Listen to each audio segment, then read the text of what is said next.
चाहिए प्रोटीन, फिर होनी चाहिए कार्बोहाइड्रेट, फिर होनी चाहिए फैट।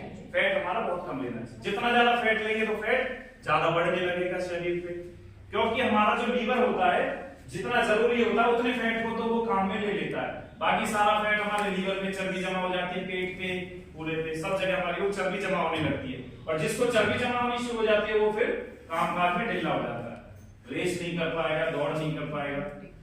ठीक है, तो हमें सबसे ज्यादा प्रोटीन, फिर कार्बोहाइड्रेट, फिर फैट लेना चाहिए अपनी एनर्जी और अपनी डिमांड के हिसाब से। मैं मेहनत करती हूँ, मैं रेस लगाती हूँ, तो मुझे घी भी खाना चाहिए, है ना।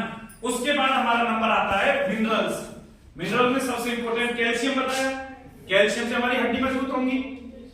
उसके बाद आता है आयरन, आयरन से हमारा हीमोग्लोबिन अच्छा बनेगा। हीमोग्लोबिन मतलब खून, खून अच्छा रहेगा तो हीमोग्लोबिन क्या करता है, जो हम सांस ले रहे हैं, छोड़ रहे हैं, दिमाग को क्या चाहिए, ग्लूकोज चाहिए और ऑक्सीजन चाहिए। अब ऑक्सीजन कौन पहुंचा रहा है पूरे शरीर को, हीमोग्लोबिन। अब हीमोग्लोबिन के अंदर जो आरबीसीज होती हैं, लाल रक्त कणिकाएं, सफेद रक्त कणिकाएं और प्लेटलेट। तो लाल रक्त कणिकाएं के अंदर जो हीमोग्लोबिन होता है वो ऑक्सीजन को अपने आप ले लेता है, पूरे शरीर में पहुंचाता है। तो हमारे फेफड़े मजबूत होने चाहिए ताकि पूरे शरीर को ऑक्सीजन चाहिए। जिसका हीमोग्लोबिन कम होगा तो उसको क्या दिक्कत रहेगी, सांस लेने में, वो बैठ के खड़ा होगा उसको चक्कर आएंगे, थोड़ा सा ही चलने में सांस फूलेगी, क्योंकि ब्रेन को ऑक्सीजन नहीं मिल रही। प्रार्थना में होते हैं ना, खड़े खड़े गिर जाते हैं, ब्रेन को ऑक्सीजन नहीं मिली, वो गिर गए। तो क्या फर्स्ट एड क्या सबसे जरूरी, कोई भी अगर गिर गया है चक्कर खा के तो उसके पैरों को 45 डिग्री एंगल पे खड़ा कर दो, ऐसे। जैसे ही ब्लड ग्रेविटी से वापस ब्रेन की तरफ जाएगा उसको होश आ जाएगा।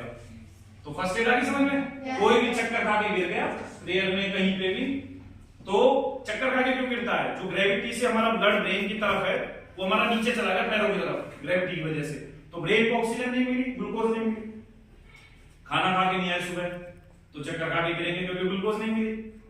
तो खाना सुबह खा के आना जरूरी है। सब एक दूसरे से लिंक है चीजें, मैं इसलिए लिंक कर करके बता रहा हूँ। सुबह खाना खा के आओगे, ग्लूकोज मिलेगी, हमारा दिमाग अच्छा चलेगा, खेल कूद करेंगे, प्रेयर में मतलब ऐसे करेंगे तो हमें ऑक्सीजन अच्छी मिलेगी, दौड़ेंगे हमारे फेफड़े ज्यादा एक्सपेंड होंगे, ऑक्सीजन अच्छी मिलेगी तो हम एक्टिव रहेंगे। तो हमारे शरीर को दो ही चीजें चाहिए, ग्लूकोज, ऑक्सीजन। तो हमें योगा प्राणायाम इनकी तरफ भी जाना चाहिए, खेल कूद की तरफ भी जाना चाहिए, और पढ़ाई करनी है तो ग्लूकोज की तरफ भी जाना चाहिए, टाइम पे खाना खाना चाहिए। फिर हमारा मिनरल्स पार्ट हो गए, कैल्शियम, आयरन किस किस में होता है हमें वो पता होना चाहिए। मैं जो खूब दूध पीता हूं मेरा खून क्यों नहीं बढ़ रहा, क्योंकि उसमें तो कैल्शियम है। तो हमें आयरन क्या खाना, आयरन हमें हरी सब्जी, पालक पालक सब खानी चाहिए। इस मौसम में सबसे ज्यादा हमारा खून बढ़ेगा। जिसमें खून कम रहेगा उसको चक्कर आते रहेंगे, उसके ये दुखते रहेंगे, पैर दुखते रहेंगे, थका थका शरीर रहेगा, खाना खाने का मन नहीं करता जी, पढ़ाई में मन नहीं करता जी, दिमाग सुन्न रहता है जी, कुछ भी याद कर लो याद नहीं होता जी, वो सब खून की कमी के लक्षण है। ठीक है ना। तो हमें आयरन, कैल्शियम, ये सारी चीजें, फास्फोरस, ये सब खाने चाहिए, गुड़ खाना चाहिए इस मौसम में। फिर हमारा आगे विटामिन। विटामिन कितने हो गए, A B C D E और के। तो ए हमारा किसमें मिलता है, आंखों के लिए अच्छा होता है, गाजर में मिल गया। विटामिन बी हरी सब्जियों में मिल गया। जितना भी दिमाग में सर्कुलेशन हो रहा है ना, दिमाग में ऊपर से लेके नीचे तक कुछ भी हम कर रहे हैं, किसकी मदद से कर रहे हैं, न्यूरोट्रांसमीटर हैं जो दिमाग के सिग्नल को इधर उधर फैला रहे हैं, वो विटामिन बी है। विटामिन बी की 1 से लेके 12 तक होता है, 1 2 3 4 है ना, विटामिन B1 B2 B3 सारे विटामिन। फिर होता है विटामिन सी। विटामिन सी हमारी रोग प्रतिरोधक क्षमता को बढ़ाता है, और विटामिन सी हमें पता होने से सबसे ज्यादा किसमें होता है, खट्टे रस। तो डॉक्टर क्या बोलता है, कोई बीमार हो गया तो मौसमी का जूस पियो, है ना। तो मौसमी में क्या होता है, विटामिन सी। विटामिन सी खाओगे तो रोग प्रतिरोधक क्षमता बढ़ेगी और आपकी इम्यूनिटी बढ़ेगी, आप बीमारी से लड़ पाओगे। सी के बाद आ गया डी। यही एक ऐसा विटामिन है जो हमें खाना नहीं पड़ता, पर आज ऐसा टाइम आ गया जब हमें इसे नहीं खाना पड़ रहा है। धूप हमारे शरीर पे पड़ती है, हमारा शरीर खुद विटामिन डी बनाता है, और विटामिन डी फिर हड्डी के साथ मिलके, मतलब कैल्शियम के साथ मिलके हमारी हड्डी को मजबूत करता है।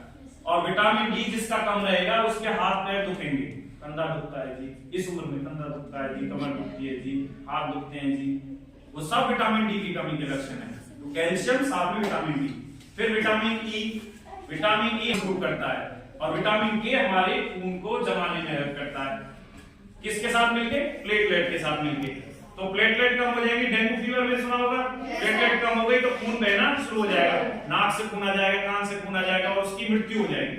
तो सारी चीजों से एक दूसरे से लेके हमें पढ़ते पढ़ते उनको अपने जीवन में भी ढालना चाहिए।